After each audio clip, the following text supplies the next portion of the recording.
আলহামদুলিল্লাহ আলহামদুলিল্লাহি কাফা সালামুন আলা ইবাদিহিল্লাযীনা ইসতাফা আম্মা বা'দ।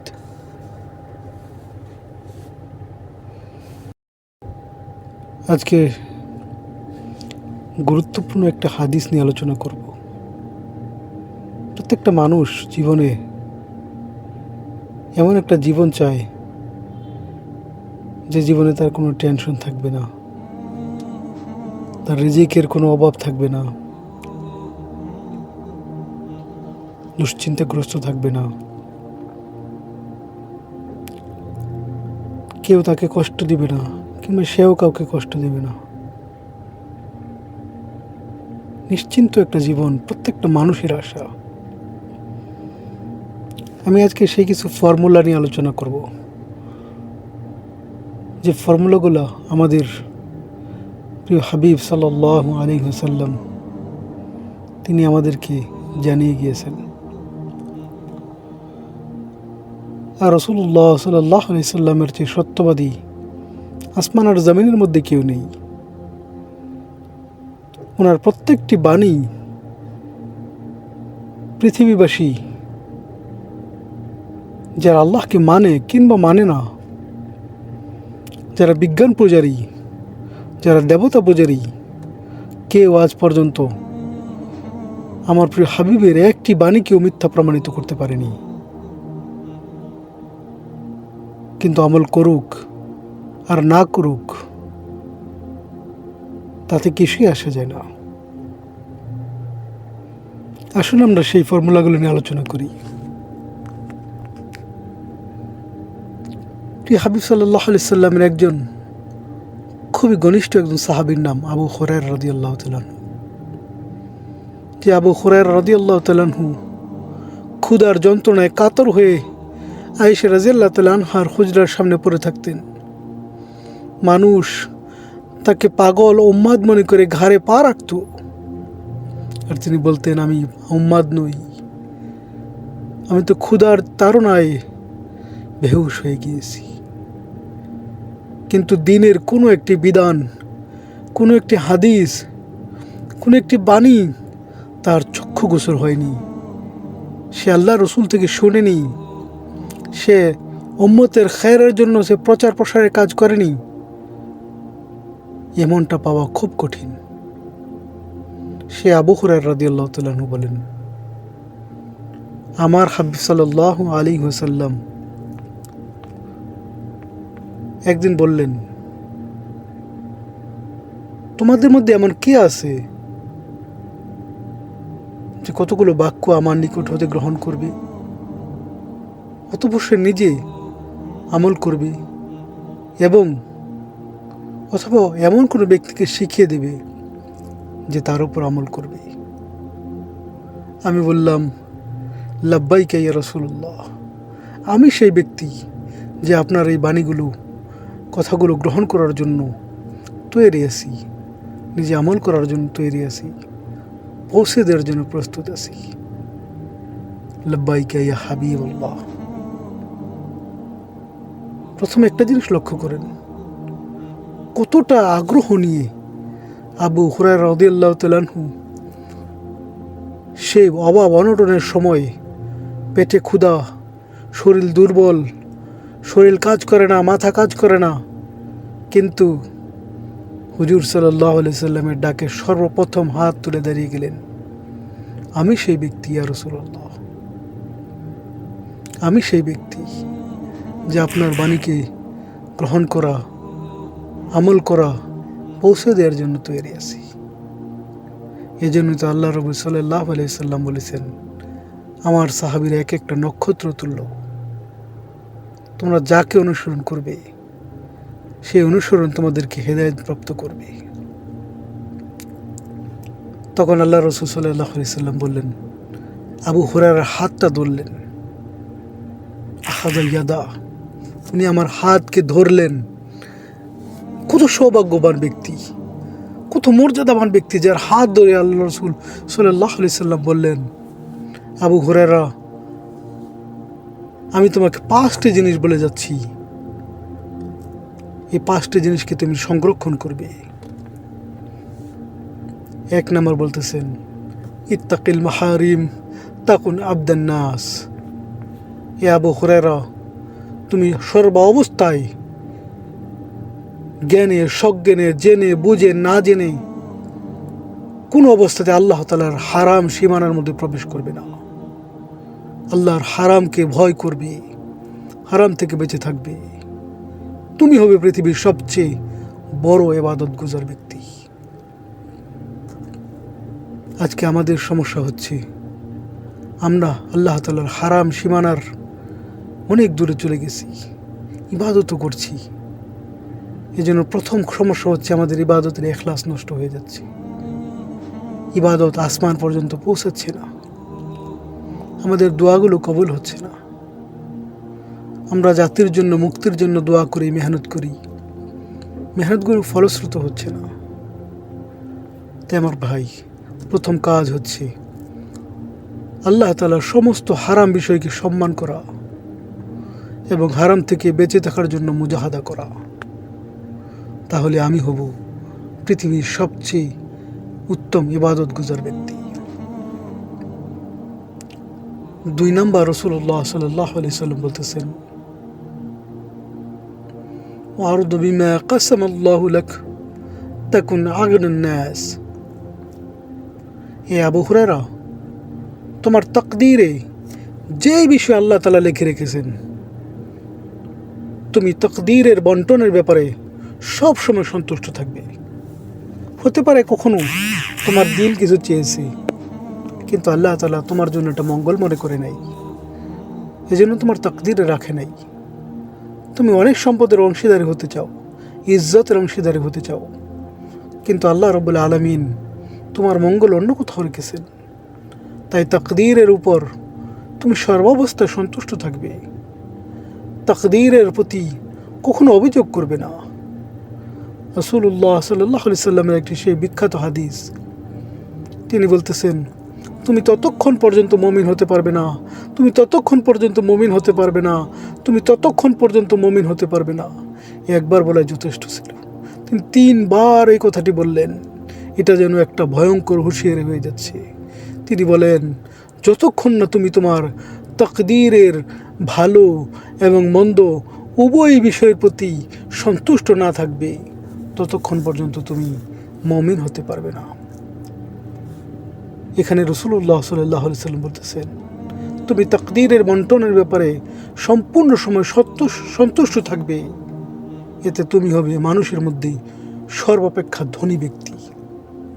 ধনী হওয়ার কত সুন্দর ফর্মুলা। অন্তরকে প্রশস্ত রাখতে হবে। আল্লাহ তাআলা সর্ব অবস্থায় আমার জন্য মঙ্গলের ফয়সালা করেন, এই বিষয়ে নিজেকে রাজি করতে হবে। অন্তরকে আল্লাহর দিকে মোতাওয়াজ্জহ করতে হবে। সর্ব অবস্থায় আল্লাহ তাআলার ফয়সালার প্রতি রাজি থাকতে হবে।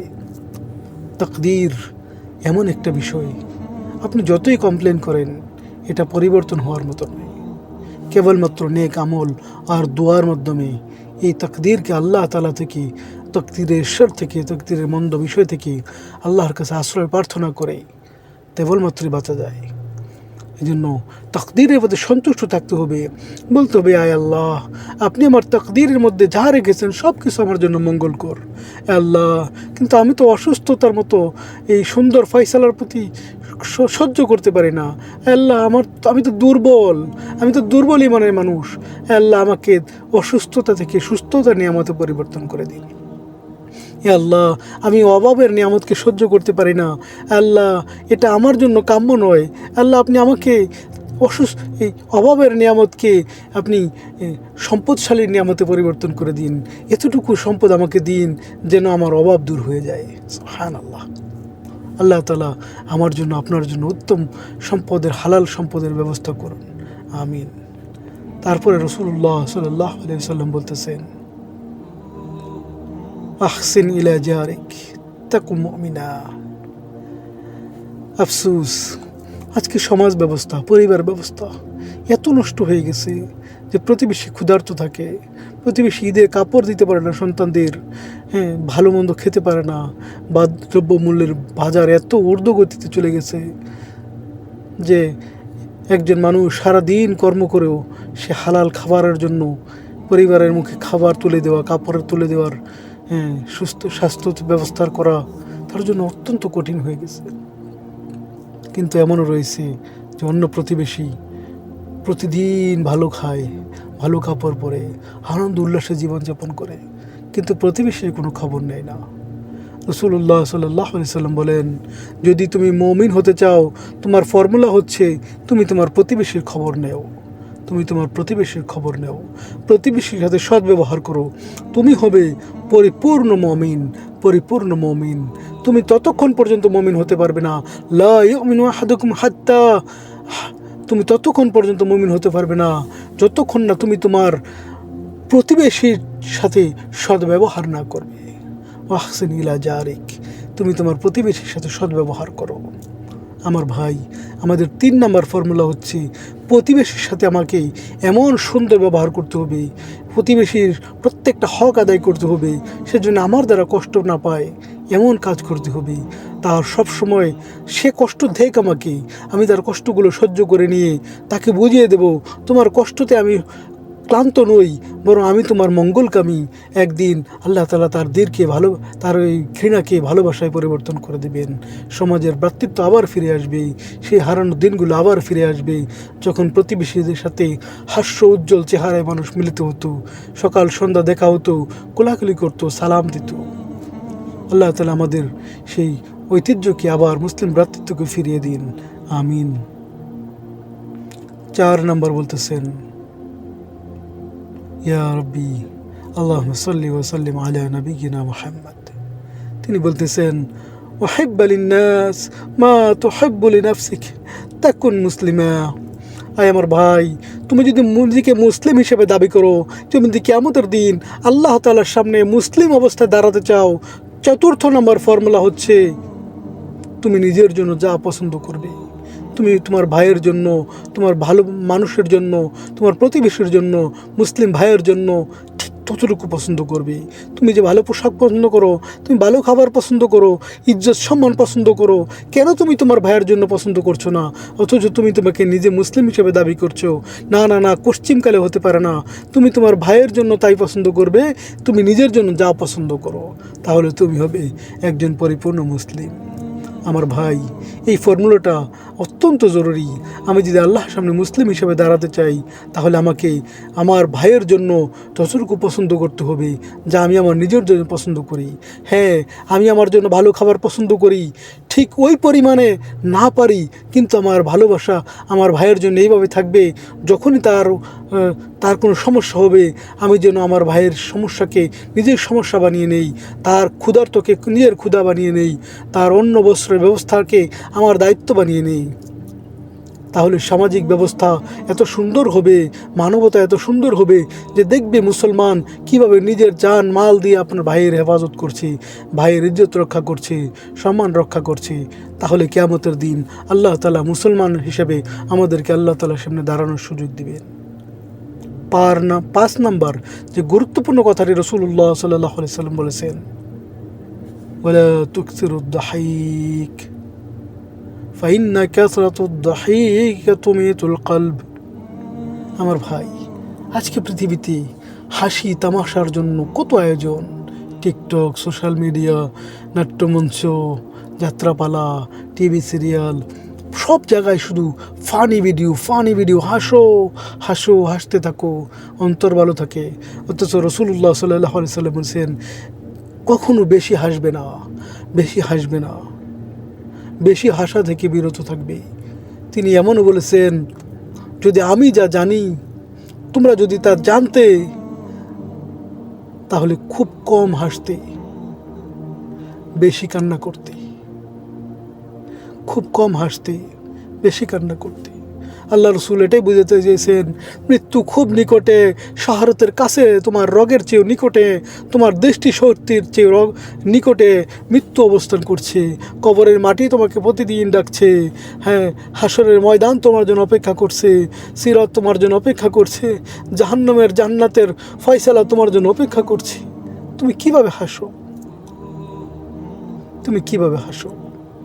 এই যে রাসূলুল্লাহ সাল্লাল্লাহু আলাইহি ওয়াসাল্লাম বলতেন যে ওয়ালা তুকসিরুদ দাহিক, তোমরা বেশি হাসবে না, ফাইন কাসরাতুদ দাহিক তুমিতুল কলব, যখন তোমরা বেশি হাসবে তখন অন্তর মুর্দা হয়ে যায়, মরে যায়, এটার মধ্যে ঈমানের স্বাদ আসে না, ইবাদতের মজা আসে না, গুনাহ থেকে ভয় সৃষ্টি নষ্ট হয়ে যায়, গুনাহ থেকে বাঁচার শক্তি নষ্ট হয়ে যায়, আল্লাহ তাআলার বরত্বের মর্যাদার শান তোমার অন্তর থেকে দূরে চলে যায়, রাসূলুল্লাহর মুহাব্বত তোমার অন্তর থেকে মিটে যায়, আখিরাতের প্রেরণা তোমার অন্তর থেকে দূর হয়ে যায়। দুনিয়ার এই ফিতনা থেকে নিজেকে বাঁচাতে হবে, সোশ্যাল মিডিয়ার ফিতনা থেকে নিজেকে বাঁচাতে হবে, হাসি কম হবে, আল্লাহ তাআলার আখিরাতের ফিকির বেশি হবে। ওয়াল আখিরাতু খায়রু ওয়া আবকা, অবশ্যই অবশ্যই অবশ্যই এই দুনিয়ার চেয়ে আখিরাত উত্তম। তাই আখিরাতের ফিকির করা, দুনিয়ার এই রং তামাশার মধ্যে নিজেকে হারিয়ে না দেওয়া। আমার ভাই, আসুন আমরা আল্লাহ রসুল সাল্লাল্লাহু আলাইহি সাল্লামের এই সুন্দর নসিহতগুলো, এই যে এই ফর্মুলাগুলো আল্লাহ রসুল দিয়েছেন একটা মানুষের সুখী সুন্দর জীবন কাটানোর জন্য, দুনিয়া ও আখিরাতের সফলতার জন্য, এই ফর্মুলাগুলো আমরা আমাদের জীবনে অ্যাপ্লাই করি। আল্লাহ তাআলা আমাদেরকে পরিপূর্ণ আমল করার তৌফিক দান করেন। ও আখির দাওয়ানা আলহামদুলিল্লাহি রাব্বিল আলামিন।